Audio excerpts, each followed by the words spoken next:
welcome to A Novel Console, your weekly podcast where we talk about books, games, food, and stuff that caught our attention during the week. My name is Chris, and with me is Thrak, not my beautiful co-host and wife. Just the beautiful co-host part, not the wife part. Not the wife part. My wife decided that we weren't going to record this week because tomorrow, the 30th, is our 3-year wedding anniversary, so we just wanted to take the week off. Aw, isn't that cute? Yeah, probably going to take next week off too as well, so it's going to be just us relaxing and shit because we work too much. So, how are you doing, man? I'm hanging in there, I guess. I know you don't give a shit about sports, but the Vikings won today. But the quarterback went down with potentially a torn Achilles, so he might be out for the season. Oh, yeah, and that's rough. Like they have won the last 3 of their 4. The momentum was on their side. Like they started 0-3 and now they're 4-4. So we'll see what happens. We'll see what happens. But I'm gonna maintain.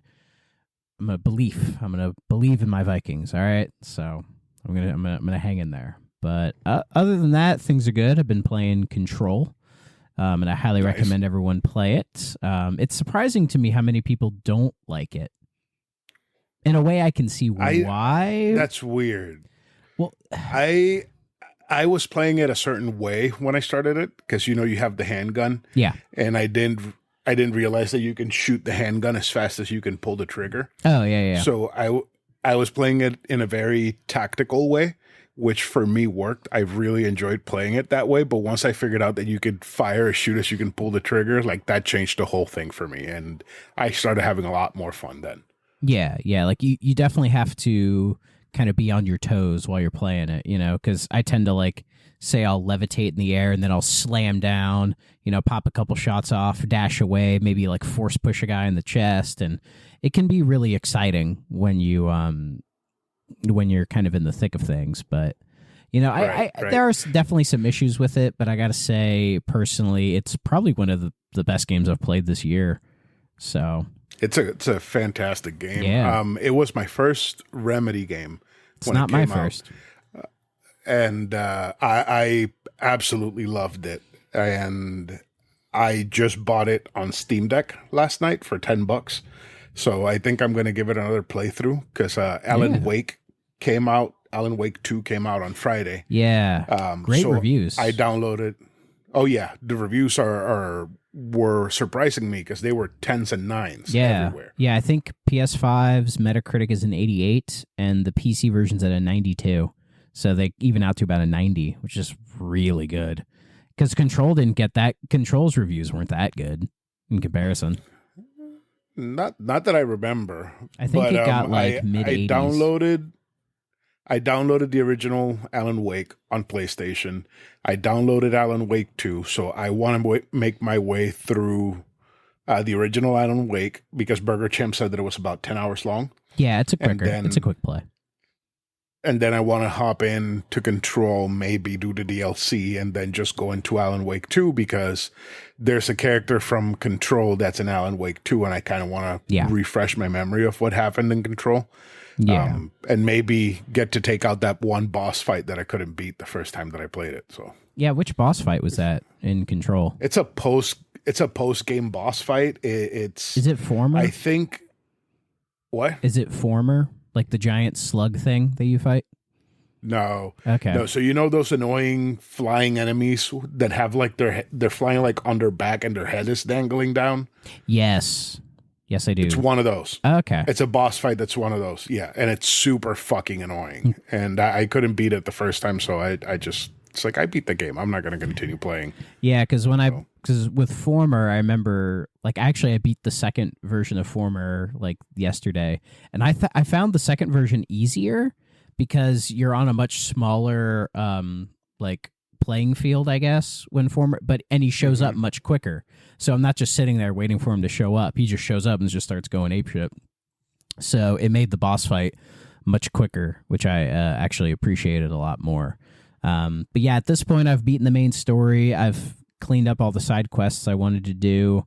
I didn't bother with any the record jukebox tokens because I tried one of them and I didn't like it. I had a hard time beating that one boss that's Jesse backwards, so I just was like, eh. Esesh. Esesh, yeah. I didn't have any issues with her. I actually I keep found that struggling boss with fight her. to be pretty easy. See, because like I found a corner that I tried to hide in and just like pop shots off, but she would just pop shots off quicker and just fuck me up. So, oh well. I think all you get for that boss fight is like a costume. So I think so. it's not fucking worth Yeah. it. So I'm working through the Foundation DLC, which is okay. It's good. It's there's a couple interesting bits as far as like lore and story is concerned, but gameplay is just more of the same. And then the second DLC, I forget what it's called. Everyone just calls it the Alan Wake DLC that connects the two. So The AWE. what was Aw. AWE? Yeah. Yeah. Yeah. It's cool because when you get to it, you go into like the main elevator in Central Executive and you see like FMV of the guy who plays Alan Wake, like typing at his like typewriter, right? It does the control thing where it does like the two like crossfades or whatever. Right. And so if you sit in the elevator and watch him type and he's like saying stuff, it will initiate the DLC. So it's pretty interesting. Oh, cool. But yeah, I love Remedy. Like the only games from them I haven't played are Death Rally, like they're like Twisted Metal kind of clone from back in the day. And let's see, Alan Wake's American Nightmare I still haven't played. But Isn't that the DLC for Alan Wake? no, it's its own little No? separate thing they released a couple years later. It's like a spin-off. I think it's canon, but it's like a short 3-4 hour game that's on 360 and Windows only. So, I know that it's on the remastered edition. oh, did they put it in there? Yeah, because Oh, I know well, that that's when I good. downloaded the game, it told me that it was downloading that as well with the whole file. Oh, okay. Well, So- that's great. That's awesome. They added that in there. Yeah. So that outside of that, like I've played original Alan Wake, loved it. Quantum Break, I played that earlier this year actually, and I quite enjoyed that as well. And yeah, Control is fantastic. One of my favorite games of the year. So hopefully I'll get to Alan Wake 2 next year. Next year seems about right, just because, I got a couple other games I need to clean up, and then since you and Berger talked about Dead Space so positively, you had me download it. So now I want to play through it because Remake? yeah, the remake's available yeah, the now. remake. Because I played original Dead Space, I think back in the day when it came out. Like I think I rented it and really enjoyed it. But when you rent games back then, you just for me, I didn't necessarily think about, oh, I need to go buy this properly afterwards. I just wasn't thinking about it in that way. Right. And then when I got my Xbox One, I bought original Dead Space. I think it was like $3-4, and this was before I even had Game Pass. And played it a little bit again, and it was like, yeah, it's just as good as I remembered. But then when they were doing the remake, I'm like, well, maybe I'll wait for that. And people seem really high on it, so I will play it. It's great. It's fantastic. Yeah. It's such a fun game. Oh yeah. And it fits the season. Does it? 'Cause, How is the does it control about the same as the original? Yeah, it's pretty much the same controls and everything. Because I remember at the time, some people were kind of down on the original Dead Space, or at least some people were just like, it's just Resident Evil 4 in space, like as sort of a knock against it. And I mean, it kind of is, but that's not but- a bad thing, right? is it? I mean, if Resident Evil was a bad game, then Yeah, especially Resident Evil 4, which is one of the best games ever Right. made. So, but yeah, hopefully I will. speaking of, Oh yeah, we shit. we have to talk about Resident Evil 5. Oh God, I've spent the last few days ever since we finished it trying to think of something interesting to say about this game, and there's not much I can think of. There's really Well, not. we got an hour, so why don't we just burn through Resident Evil real quick and then talk bullshit? well, let's do So- let's do the normal like spiel, like when it came out and blah blah blah. Right. Let me pull that up because got you. All right. So here we go. Resident Evil 5 is a 2009 third-person shooter video game developed and published by Capcom. It is a major installment in the Resident Evil series and was announced in 2005, the same year its predecessor, Resident Evil 4, was released. Resident Evil 5 was released for the PlayStation 3 and Xbox 360 consoles in March 2009 and for Windows in September 2009. It's re-released for PlayStation 4 and Xbox One in June 2016. Why is that written that way?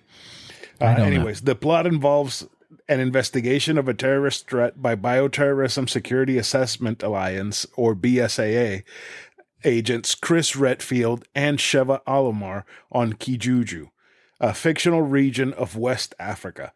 Chris learns that he must confront his past in the form of an old enemy, Albert Wesker, and his former partner, Jill Valentine. So it is a co-op Resident Evil game. Where's Claire? We played Claire. She's not here at all. Does she die? In like No, Code Veronica Claire or doesn't something? die. No. Okay.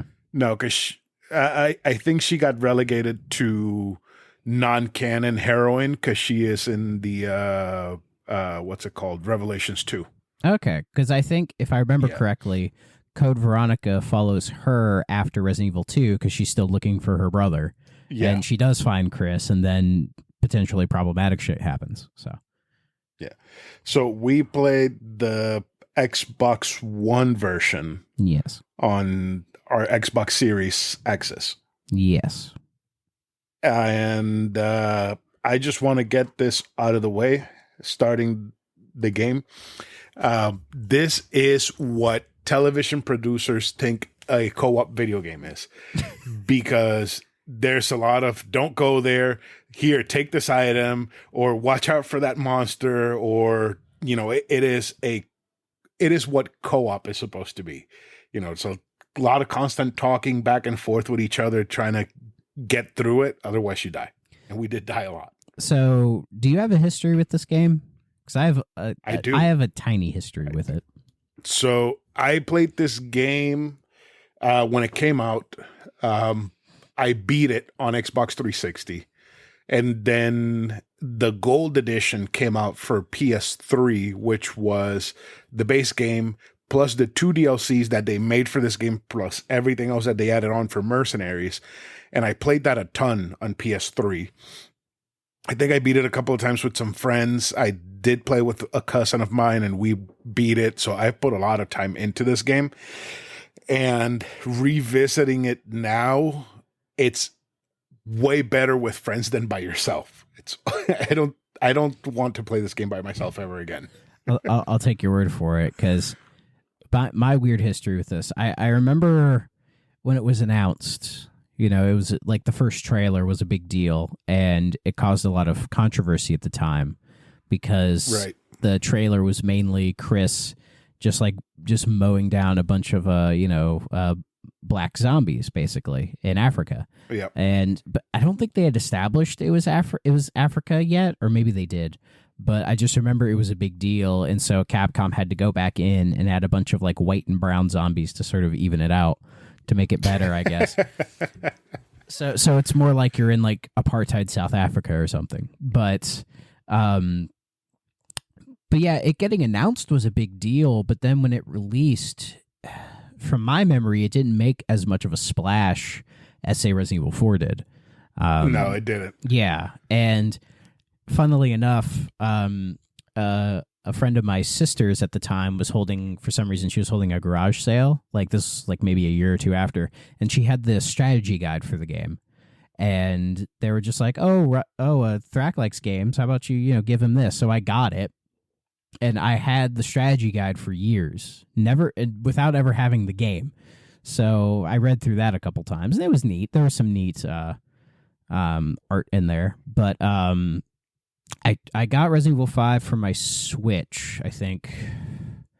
Had to be a couple years ago. On a sale. Yeah, on a sale a couple years ago. Yeah. And played through like the first like 1-2 chapters solo. And I remember thinking, this is going to be rough. And then I didn't play it again until you were essentially like, hey, let's do Resident Evil 5 after Gears. I'm just like, well, because you brought it up, and I was like, oh, maybe we should like do Halo or whatever. But then one day you're just like, dude, it's like $8. Buy it right now. Just fucking buy it. I'm like, okay. It was $7. Yeah. So you made me buy it, and then we played through it. But now that we have the playthrough behind us a little bit, I gotta say it was fine. It was fine. I think I would have enjoyed this game a whole lot more if the stages didn't feel like an idea of a bunch of stages just thrown together, Mm-hmm. because it did not seem like a cohesive map or location or whatever. It just feel like, oh, you're starting in the village and then you're going into a base, but it's not really a base because it's part of the village. But the village is attached to the swamp, and in the swamp you're going to fight natives, but not natives because there's also a base, and in that base there's also more village people, but swamp people are there too, but there's also bioweapons, and there's also like clean rooms, but it's also in a boat. And it just felt like they had to hit every single like cliche thing, and just like we're throwing shit constantly nonstop. It feels like it didn't make sense. it feels like it's trying to follow the same blueprint that Resident Evil 4 established. Like starting off in the village, and then, you know, there's the swamp lake section, and then you go to like a factory, and, you know, things just kind of constantly grow until like the very end. You know, it feels, for a game that had approximately 3-4 years of development, it feels undercooked. You know, because I agree with you on the lack of cohesion, because every time you pass like a specific stage, right, you know, the game just hard cuts. And then it's like, oh, organize your inventory, sell off your treasure, blah, blah, blah, blah. And then it hits you back in. It's like a level system, essentially, like an old school like level system. Right. But with Resident Evil 4, it didn't really do that. Like there were chapters. It didn't feel like that. No, I mean, there were ending. Didn't feel like that. Yeah, because there were, in the original Resident Evil 4, when the chapters would end, you know, there'd be like a big cutscene or whatever, but it would put you like, it would either put you right where you were, or would have a little cutscene establishing you going to the next area, and then you're off and running. And you could see, and like the thing is, Resident Evil 4 made it so that, let's say after you fight El Lago, you're across the lake so you can see where you came from and where you fought the fish. Or if you're going to Salazar's castle, you can see the castle, even though once the cutscene breaks, you're inside of the castle already. There was a cohesion. Here it just feels like a group of stages just thrown, and you are just playing through them.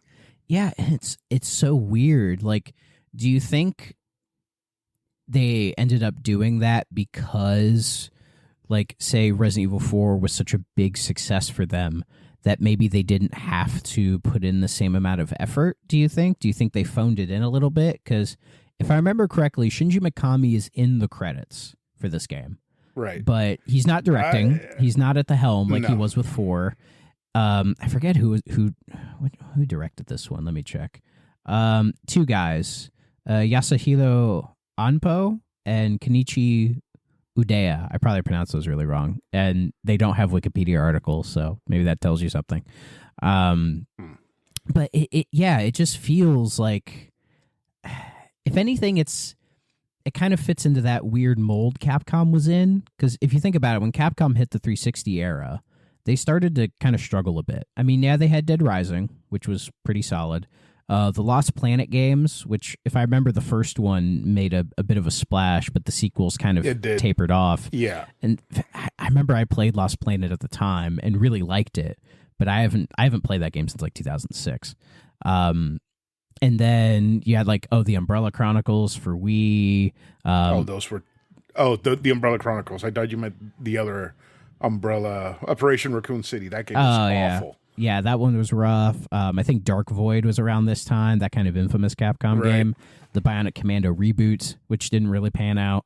Like, Capcom was in a weird spot in this time. In fact, if I remember correctly, they were losing money during the 360 era, and I think were almost bought out in like the early 2010s, I think. But a little series called Monster Hunter started to creep up and kind of saved them. Right. So, if anything, Resident Evil 5 may be like the prime example of Capcom, and in a sense, the Japanese devs in general not keeping up with the HD era.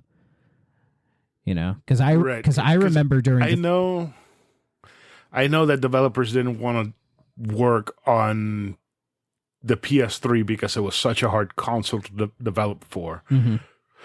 But I don't know if that also affected the 360 when they had to do cross-platform games like Resident Evil 5 and 6 and Dark Void and all those games that they multi-released on both consoles. Well, I think what they used to do was they would make the game for the 360 because it was the easier system to work on, and then would port it to PS3 from there. But as the years went on, because this was, I think, 2009, so by this point, devs were starting to figure out how the PS3 worked. Because by the end of the generation, PS3 ports were pretty solid. So, but there's that whole narrative that's like during this time, like Japanese game development was kind of falling behind, and Western game development was picking up like crazy. And I vaguely remember that because during the 360 era, it was more or less the it was less about like the Capcoms and the Konamis and the Namcos, and it was becoming more about the BioWares and the Bethesdas. Yeah, like they were really starting to be like the big heavy hitters. Even like Bungie and Epic with Halo and Gears. So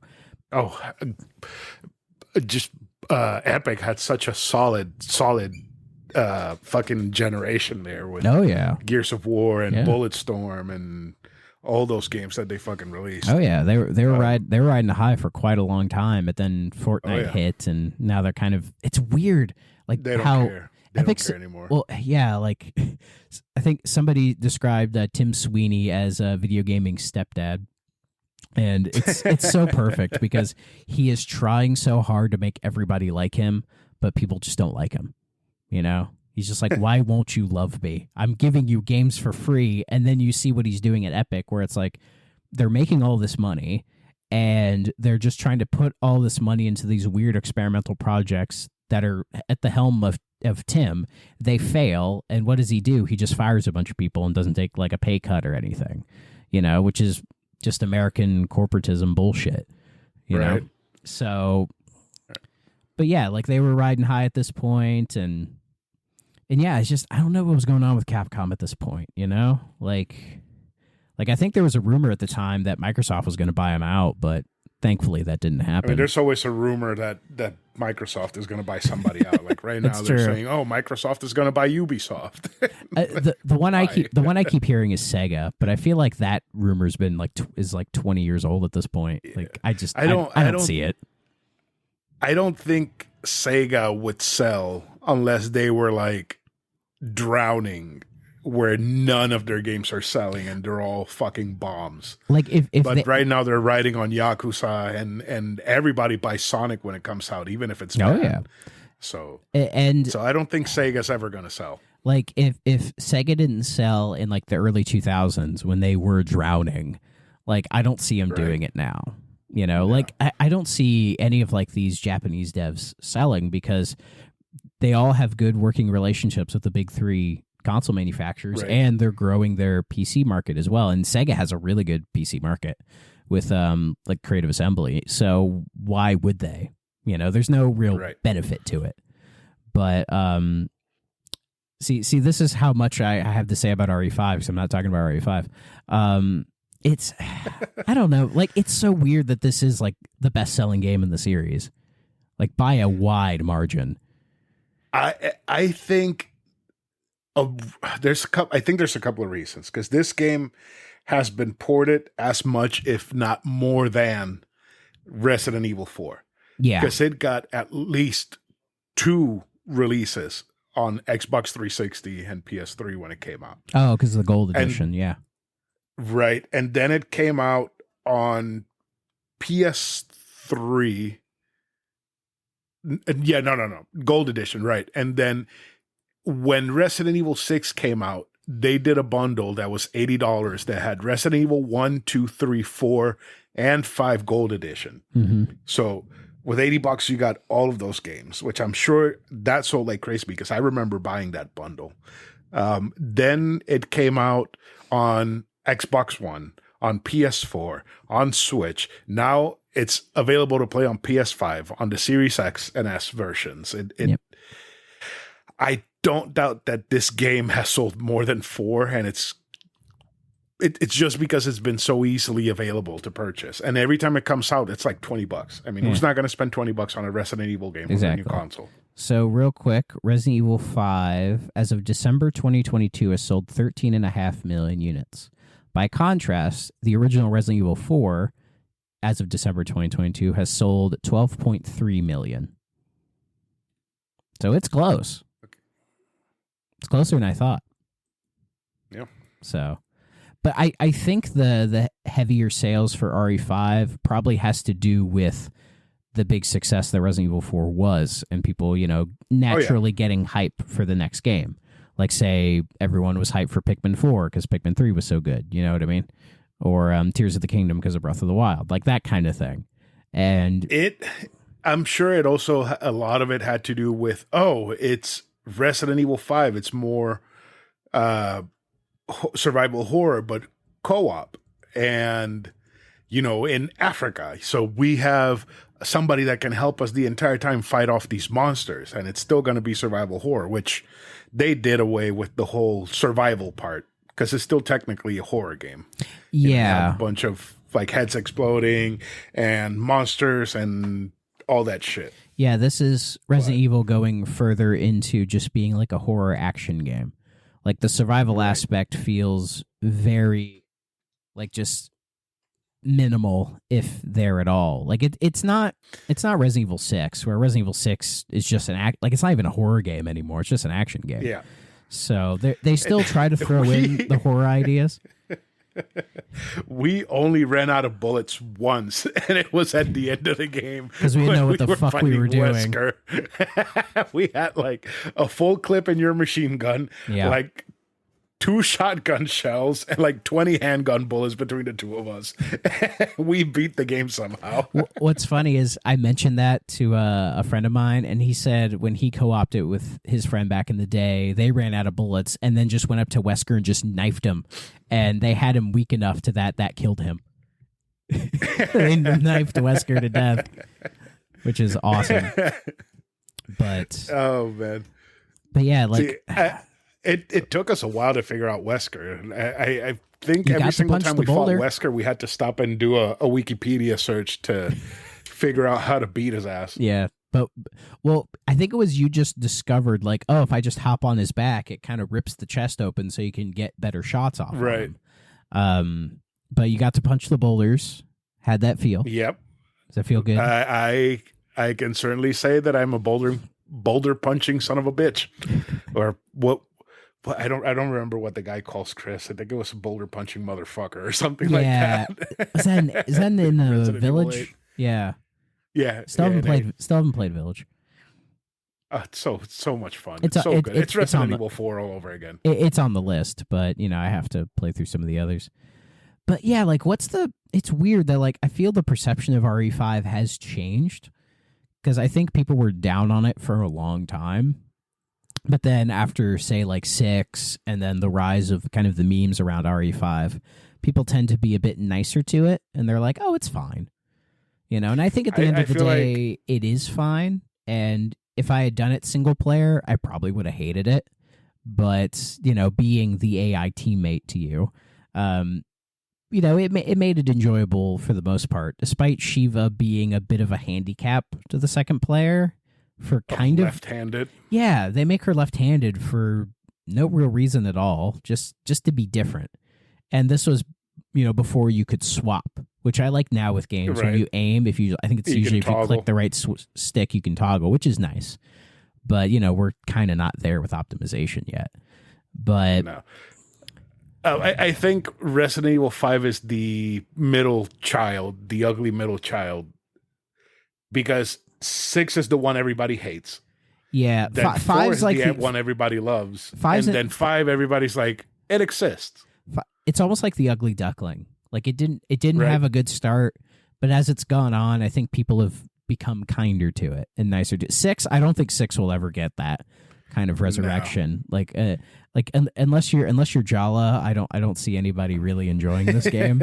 So unless you're Jala Chunk, the Sherpa of Resident Evil 6. Yeah, I don't know why she's played that game so much, but props to her for dealing with it. She loves it. She's like, I can't wait to take Dave Jackson on my next expedition to Resident Evil 6. Like, why? I mean, why would you both do that? Well, she has an open invitation to anybody. I think I even asked her once, and she's like, "Yeah, if you want, we could try it." I'd be like, "I wouldn't care," but I don't know if that'll ever happen. Me and her will probably do Shining Force 3 instead, which would be much more exciting. Yeah. Oh yeah, that would be way better than Resident Evil 6. Oh god, so, yes. I feel like the weapon selection in the game is standard. It's pretty standard Resident Evil stuff. You got I feel like 3 different handguns, 3 different shotguns, 3 different sniper rifles, 3 different machine guns, and they all have like their unique stuff that for you to play around with, because you found the MP5 and you pretty much played the entire game with it. Yeah, and it's weird. I feel like the gun variety in Resident Evil 4 is a lot better, but I think the guns in this game are much more like effective. Because you start out when I found like the SMG for the MP5, I kind of coasted with that for a good chunk of the game until I got the AK-47, and then I got that, and that was essentially my main gun, swapping between that and the pistol. When I think you just had like your pistol, shotgun, and sniper rifle. Yep. Which, it kind of coasted us, which was nice that it was easy to find the few weapons that you could just sit with and kind of go for it. But I do miss an RE4, like, experimenting with all those various handguns and magnums and all this weird shit that you could find, to kind of see what works and what doesn't, The guns in this game the handguns pretty much feel like handgun. Stronger handgun. It feels like the stronger one from handgun 4. that hits 2 enemies at once.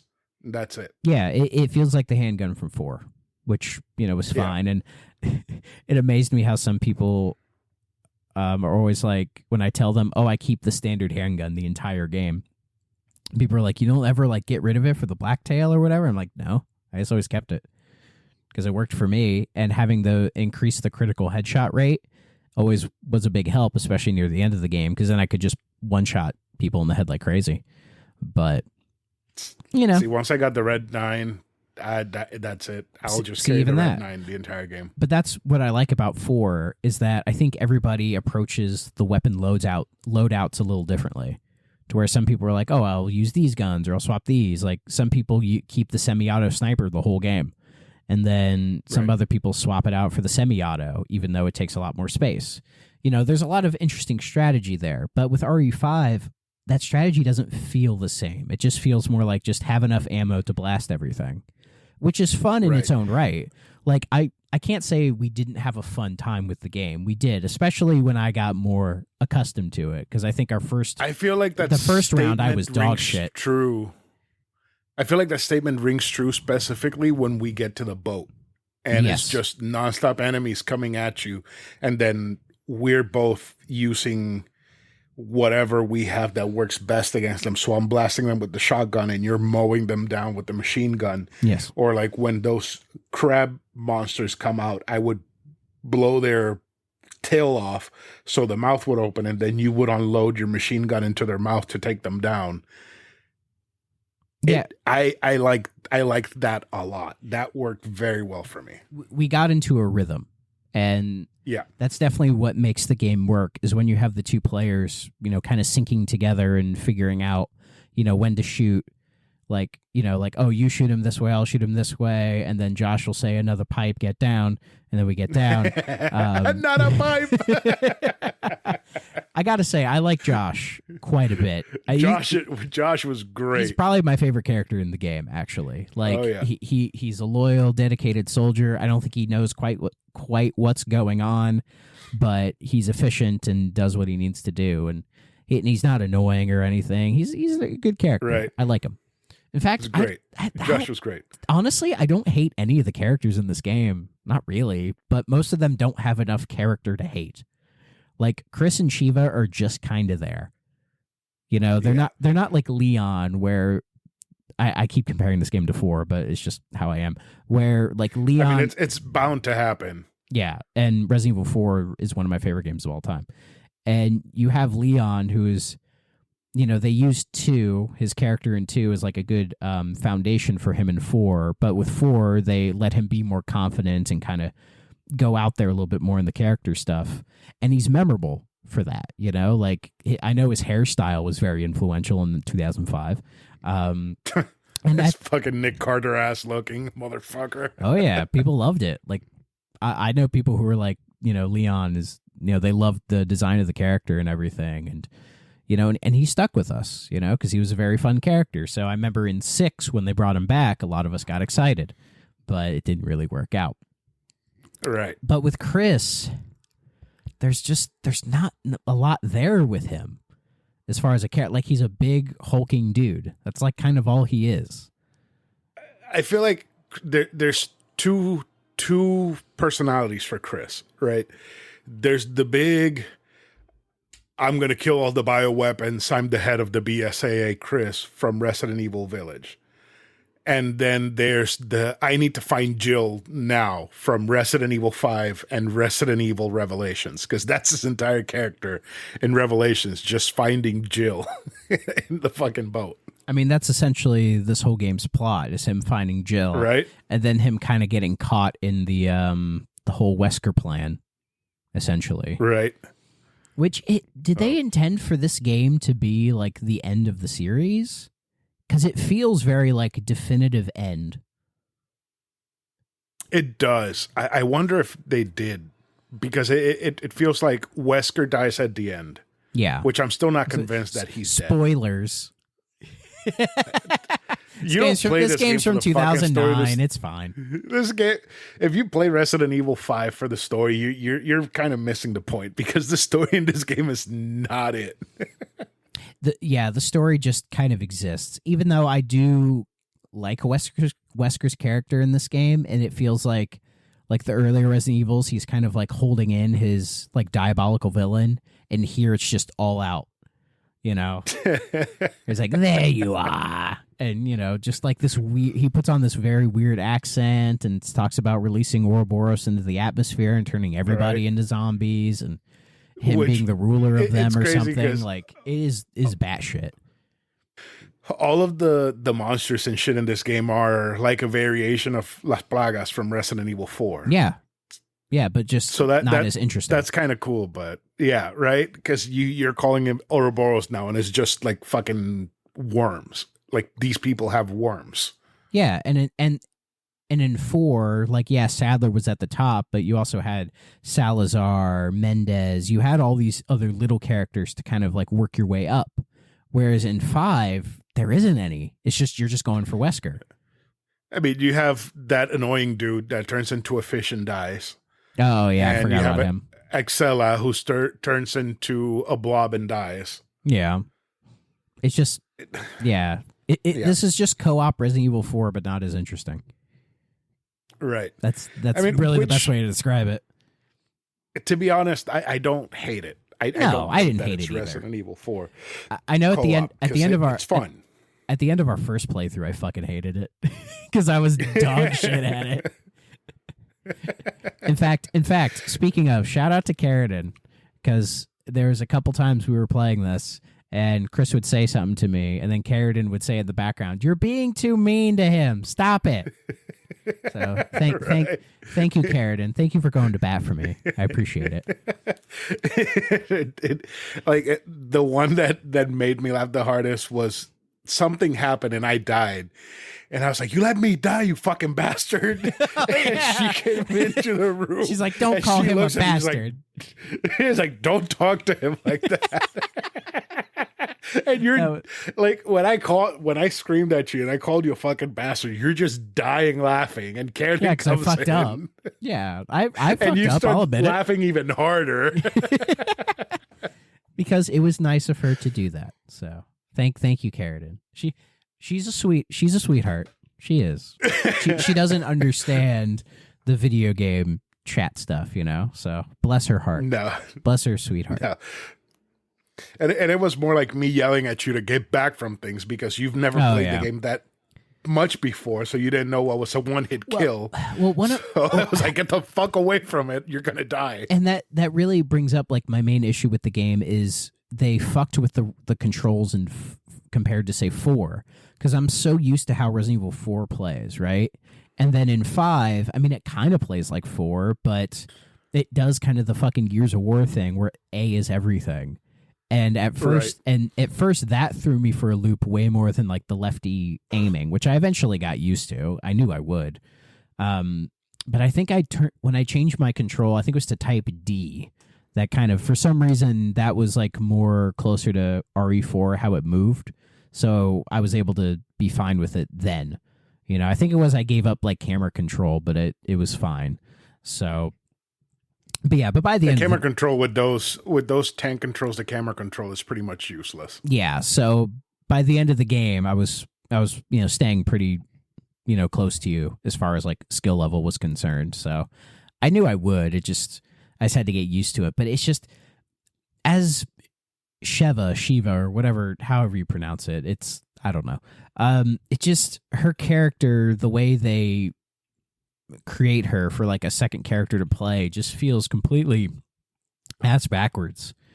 You know? Yeah, it's weird that they just made her a left-handed character. Yeah, because like I get wanting to have the inclusion of having a left-handed character, but make it so that you're ambidextrous, so you can choose whichever side you want. Because I'm pretty sure that if somebody's left-handed and they would prefer to play as Chris, they're going to be right-handed the entire time.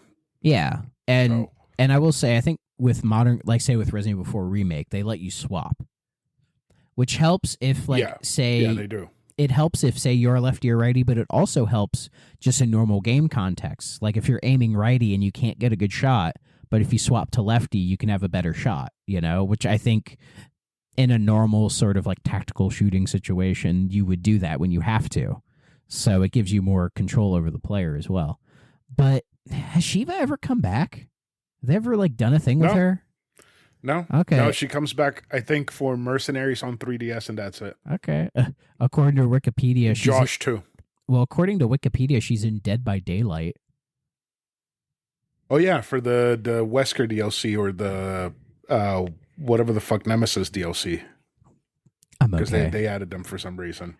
I don't know if I'll ever play Dead by Daylight. It doesn't. That's something I don't care about. I haven't heard a lot of good things about it, so I'm sure for some people it's their game, but it doesn't look like my kind of game. I just don't see the fun in it. That's fair. All. Like you can't defend yourself and you're being hunted by somebody the entire time, and your objective is to solve puzzles so you can escape. Like, no, that's not for me. Yeah, that's definitely not for me. I'd maybe try it once, but I don't know if I'd stick with it. Now, there's something that people hated a lot, and I get it, but I think these people are wrong. And it's that when you're aiming, you can't move. You're stationary. Yeah. I like that. I really like that. This game? It adds to the tension. It makes you have to decide and make decisions faster. It puts you on your feet. It doesn't give you the option of walking around and shooting and, taking your time and whatnot. No, it's like you have to either commit or fuck off. Are you talking about RE5? Yes, RE5. Yeah, I would agree with that, because I think, isn't it 6 when they first have it to where you can move while you're aiming?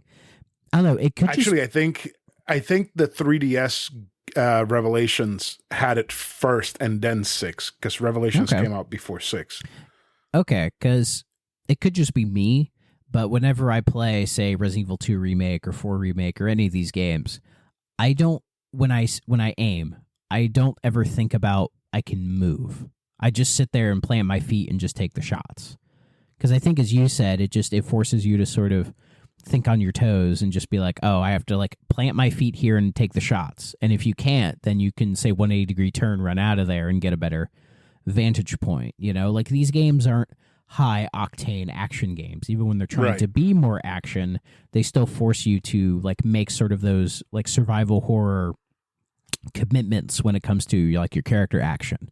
Like, are you going to use your ammo here, or are you going to take your, say, like in like a survival horror game, if you're holding like a melee weapon and you have to hit, and they give you a real long wind up before you hit it, Like you have to time that, and it's like, when are you going to do it? So it keeps, as Like you said, it keeps the horror works. tension up. I feel like it works. If anybody can hear that noise, it's my wife and her mom are watching Rogue One, and it's driving me insane. I can hear it over my headphones. It makes it so that when you have enemies like with the Chainsaw Man or the fat guys that The punch fat you, guys, yeah. you have to decide if you're going to turn around and run or if you're going to try to knock them down with a shotgun shell or shooting them in the knee or blinding them or something. Yes. So, and I like that. I agree. And I think, say, like RE4 Remake adds an interesting dimension to that by letting you knife people when they get up close, doing the whole knife sacrificing thing, which I think is really cool. And I hope they keep it for the eventual RE5 Remake as well, which I guess we can talk about that. We can safely assume a Resident Evil 5 Remake is going to happen.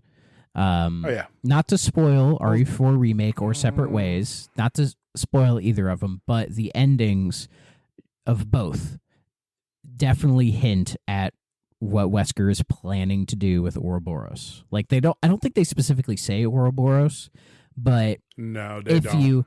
If you know the series, you know where this is going, and if you don't know the series, you can tell that like something big's happening. Like Wesker is planning, like he's been the guy behind the scenes trying to put everything together. And yeah, they're going to remake 5. Like it feels like this is the lead up to it. But I think this time, with the remakes of 1 through 5, I think they will end them with 5. Like I don't see them remaking 6. I really don't, because I think even Capcom wants to forget 6 even happened. And then 7 and 8 are way too modern to get remade, at least for a very long time. So outside of 5, I mean, I would love a Code Veronica remake. I'm one of those people because I think it would fill that gap between 2 and 5 that would exist. Because I think if you go from 4 remake into 5 remake without that context, you're going to be like, well, why are we Chris now? Why are we in Africa? What's, the deal with like Shiva and everything? Because at the end of Resident Evil 2, you follow Leon into 4. But if you're interested in what's happening with Claire, you go into Code Veronica and follow her. And following her story into Code Veronica with Chris leads more into 5. You know what I mean? Yeah. So I mean, they could do something in the 5 remake to make that connection, like maybe have like the first couple chapters be your Code Veronica remake, to like establish Claire finding Chris and all that, and why Chris has to go to Africa. They could do that maybe. I don't know, but I feel like the 5 remake is going to be a big project for them because they have to try to make it all work. Because as it stands, and they have to make it a co-op too. Yeah, they have to keep the co-op. Because as it stands now, as much as I'm okay with 5, I think the story and like where it sits in the lore and everything is a mess. It is an absolute mess. Which is why Capcom are remaking all of them as we speak to try to clean all that lore up. And so far, I think they've done a very good job. But I don't know. I am concerned with how 5 is going to be. Are you worried about 5 remake? Not at all. I feel so. 4 being my favorite, the original 4 being my favorite. I was upset when I played 4 remake, and it was perfect. They took a perfect game and made it even better than it was supposed to be, and that was upsetting to me. That this company could do this to a game that I love so much and actually make me have conflicting feelings of if I like the original or this one more. Because remakes usually are dividing. Like Resident Evil 3 Remake is a very dividing game because they remove a lot of content.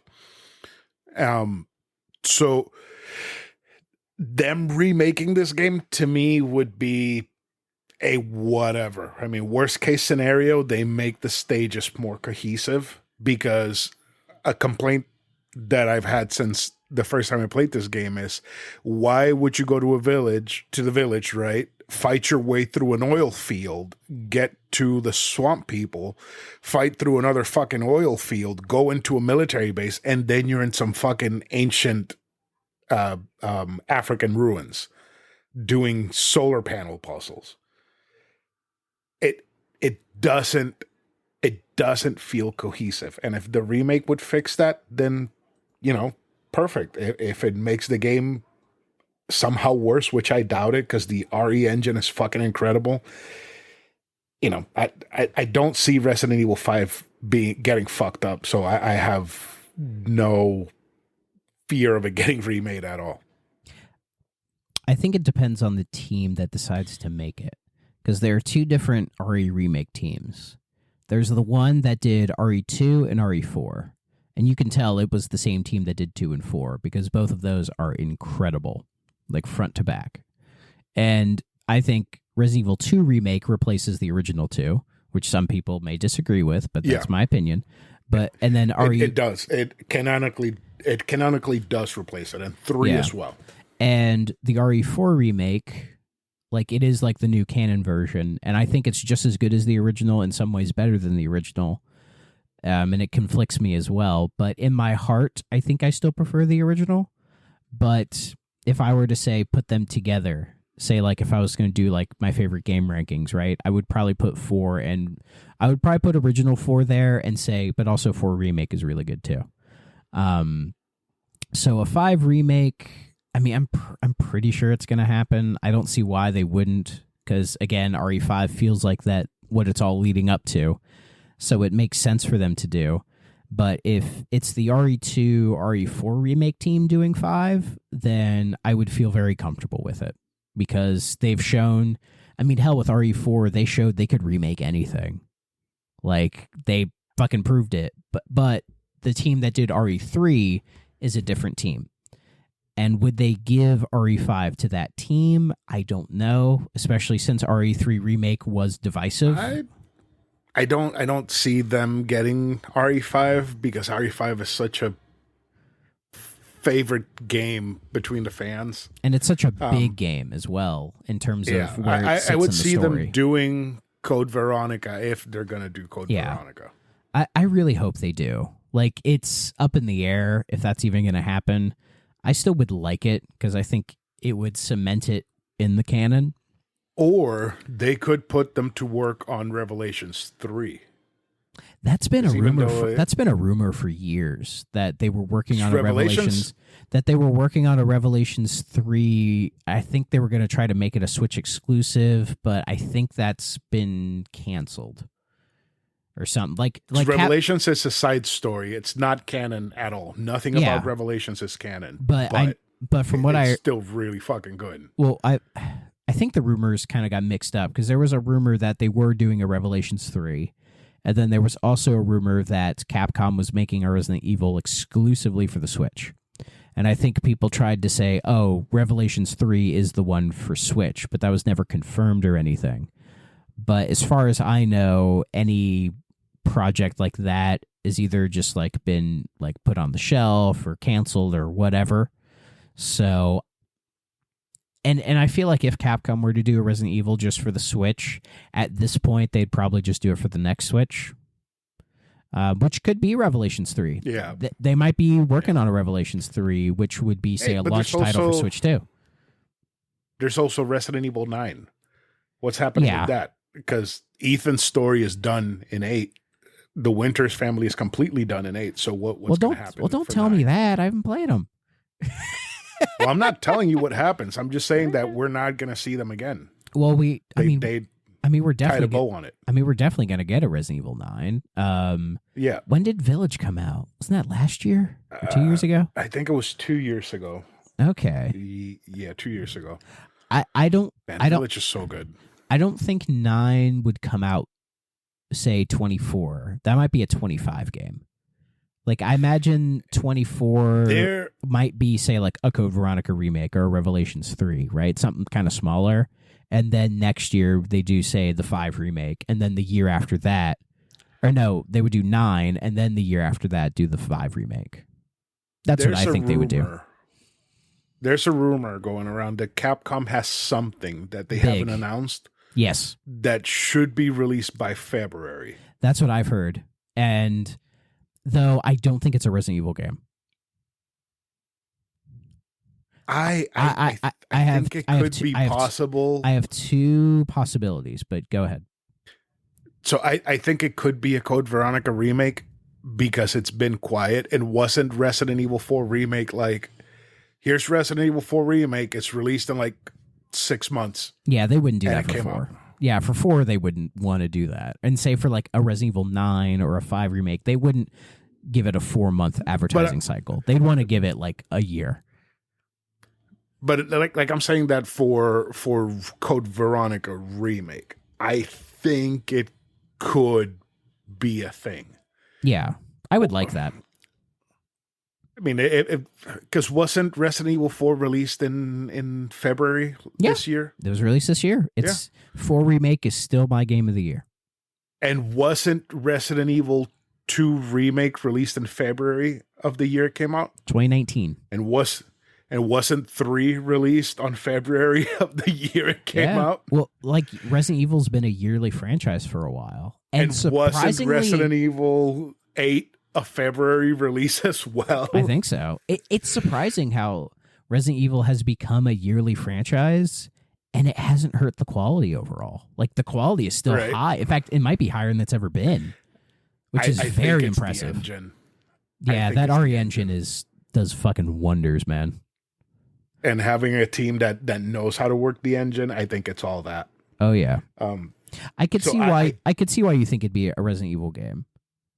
I mean, it could be, but I'm thinking if it is, it might be say like a Code Veronica would be a smaller remake. I don't think they would treat it as big, which is fair.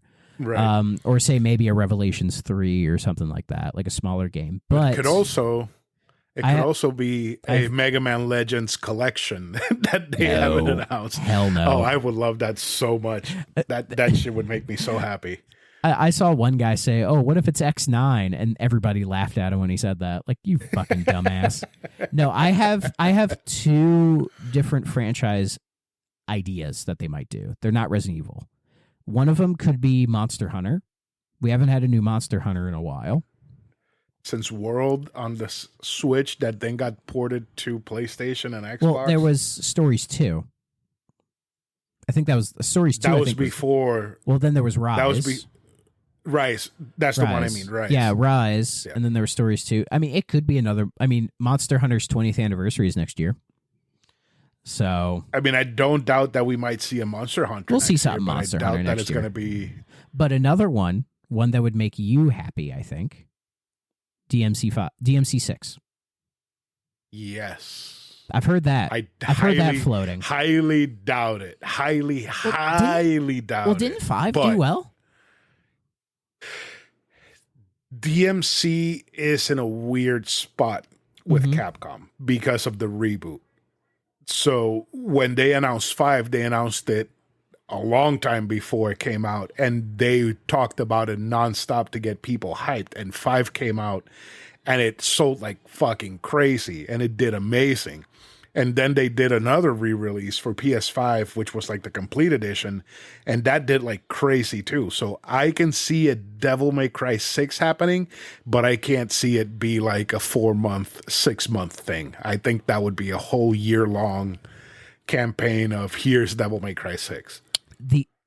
It might be because maybe Capcom doesn't see DMC as one of their big marquee franchises. You know?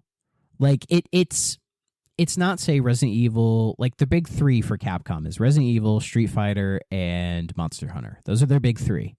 And then you have, say, Mega Man, Devil May Cry as sort of like the B tier, essentially. Not to discredit them, but I think that's how Capcom sees them.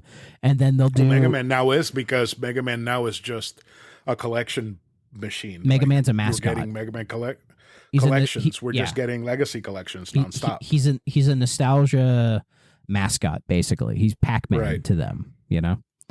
Right. I mean, I'm sure they'll do a Mega Man 12 at some point. I mean, and it could be Mega Man 12. Who the fuck knows, right?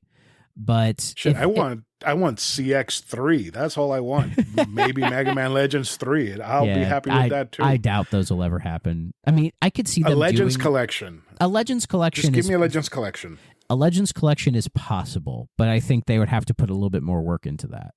But I think what Capcom said is that... I don't care if it's just the 3 Legends games, the Legends 1, 2, and Tron Bonne. Misadventures of Tron Bonne. Yeah. I'd be fine with just that.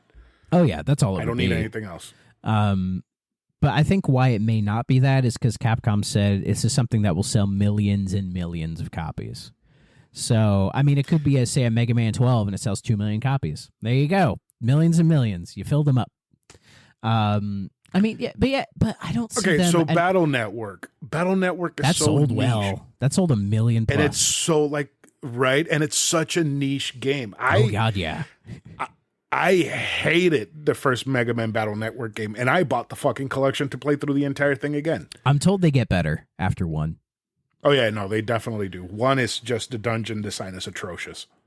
Yeah. Oh, here, Capcom has a major unannounced title scheduled to arrive before March. But it's just like, I don't see them dropping, say, like, Resident Evil 9 or something, like, before that. No fucking way they would do that. Like, I think that would hurt more than it would help. So, I mean, it could... Not for 9, but I can see Code Veronica being, like, fucking Video Game Awards exclusive world premiere.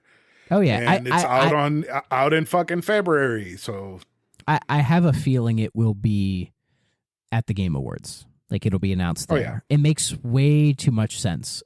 Somebody said it could be a new Phoenix Wright game. Keep dreaming, buddy. Keep dreaming. Because outside of that, like, what else would they do? Like, Street Fighter 6 is already out. If it's Super Street Fighter 6, that would be bullshit. Right. Because we're past that now. So, yeah, it could either be either a Code Veronica remake, could be DMC6, could be something Mega Man. Ooh, a Dino Crisis remake. That would be cool. That would be very cool. Like, put Dino Crisis in the RE remake engine. Right. Easy. I think a new Lost Planet. If it's a Devil May Cry, Lost Planet if it's a wouldn't sell Devil May millions, Cry, though. it would be DMC 2, the sequel to the Ninja Theory Devil May Cry. That would be awesome. But I'm gonna say, so much fun. But I'm gonna say Devil May Cry 6. That feels right to be like, oh, here it is, like a surprise announcement, and it's out in a couple months. I think that would be a new Devil May Cry would get a lot of people really fucking hype.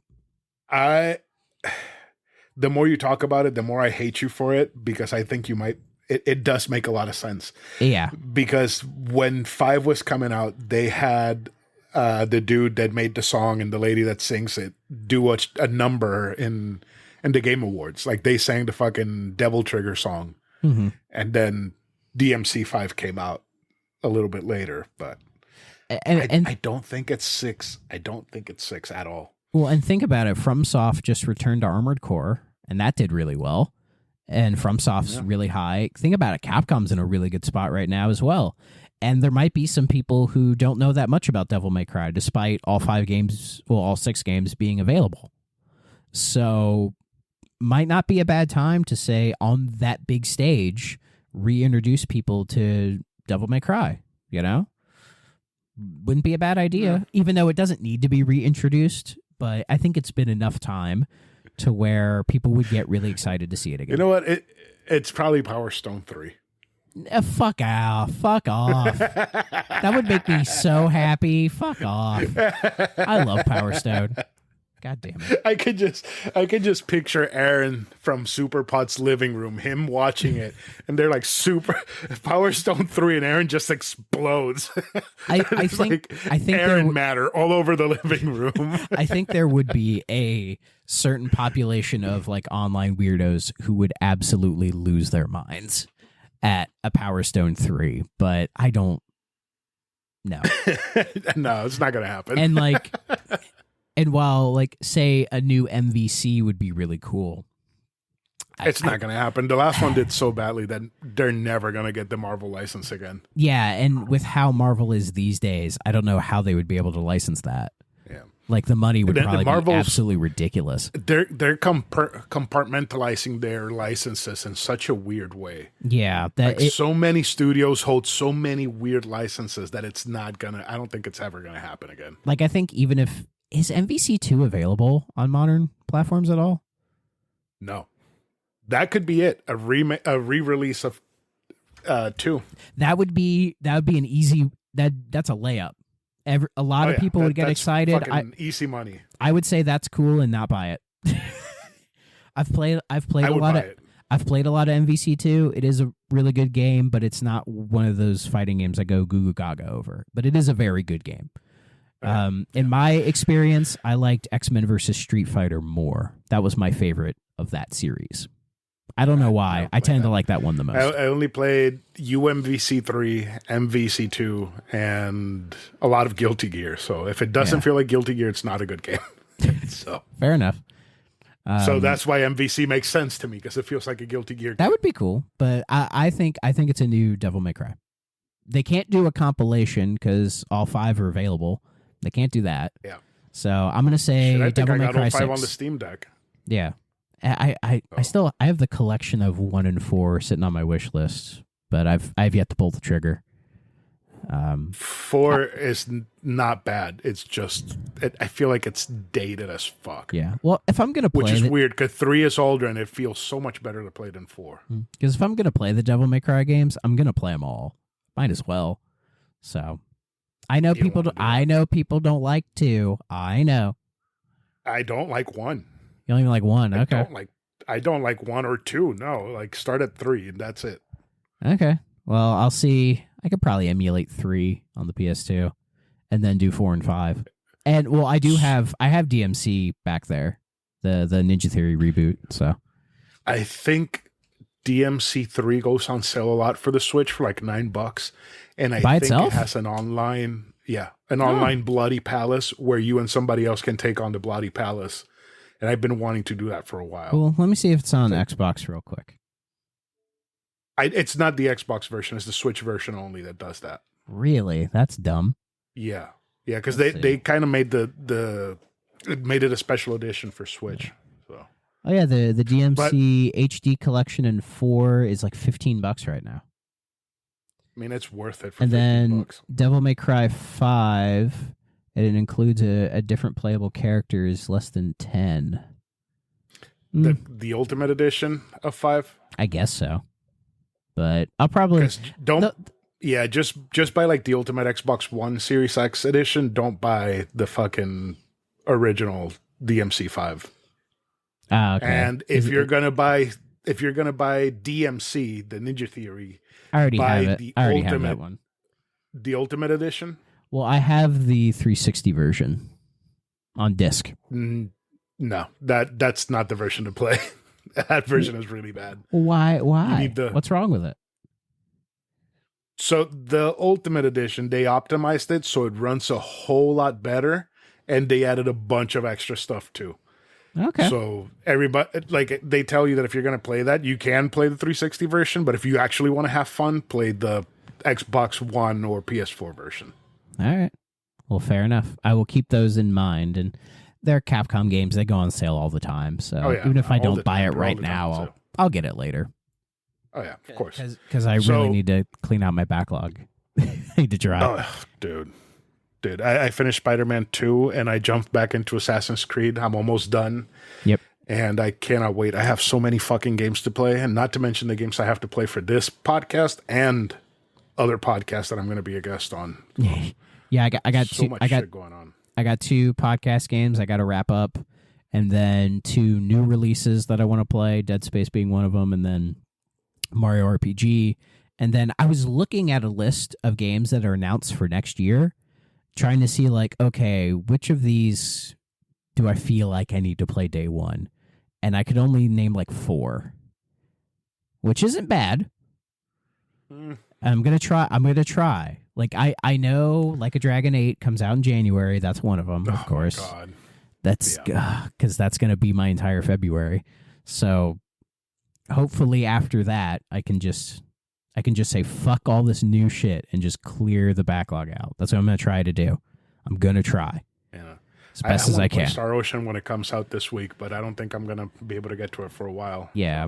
I'm not going to buy it yet because I'm not going to get to it. I want to play it. It looks amazing, but it does. I know I'm not going to get to it, so I'm trying not to do that. At least with like Dead Space, it was Game Pass, and I'm going to play it anyways. So it's such a short game. Like you'll play through it and not even realize that you finished it. Yeah, and I think the 2 games out after Control that I have to clean up, there's not much left of them, so I'll probably get to Dead Space pretty quick. Yeah. So let's go back to Resident Evil so we can close this out because we're over an hour. All right. Let me go ahead and pull up my final thoughts on Resident Evil. So, if I were to play this game alone, it would be a 6.5 out of 10.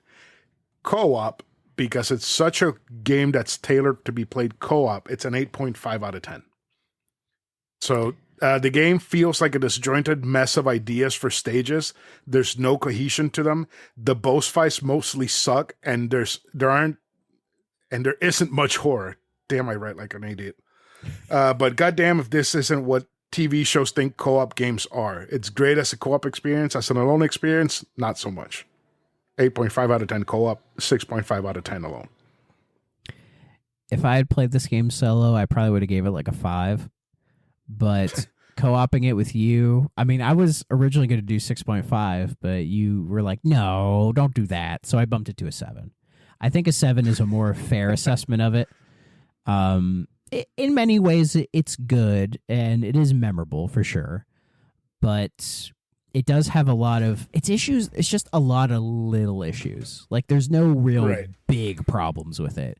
It's just a lot of weird design ideas, and yes, the disjointed nature of like this weird level chapter system, and losing a shit ton of the charm from Resident Evil 4 that makes that game still so memorable and replayable. But at its core, as a co-op experience, it's something I think everybody should play at least once. You know, get a buddy and play through it so you can kind of see what the deal is. But that's really the only way I'd recommend it, is as a co-op experience. As a solo experience, it might not be your cup of tea. And if that's the case, just play Original 4. You can probably find it for like $5, and you'll have a great time. Yeah. Oh. Or just get get 2 Remake. 2 Remake is a good starting point. 2 Remake is a great starting point. And if you hate yourself, go back to 1 Remake, but I don't recommend that. Yeah. So. I'd say get 2. If you want to try 1 Remake, maybe play it later.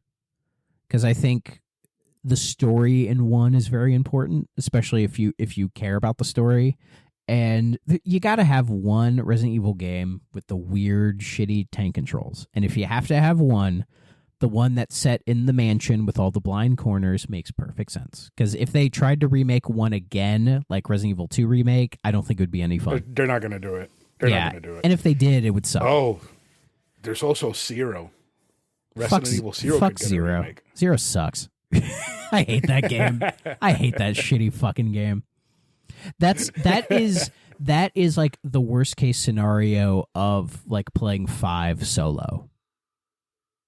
You know what I mean? Because you have to control 2 characters, and you can't intermingle items with each other. You have to do it through like the various crates, and just I think Burger likes Zero, but like for me, it felt too complicated.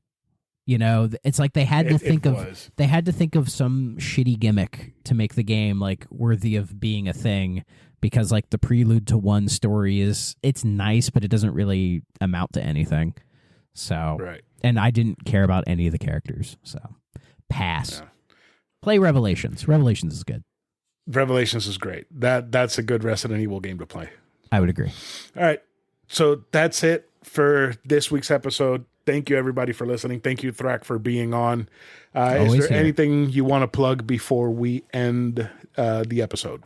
Well, we are currently on hiatus because life is busy for me. But y'all should still listen to the 3DO podcast.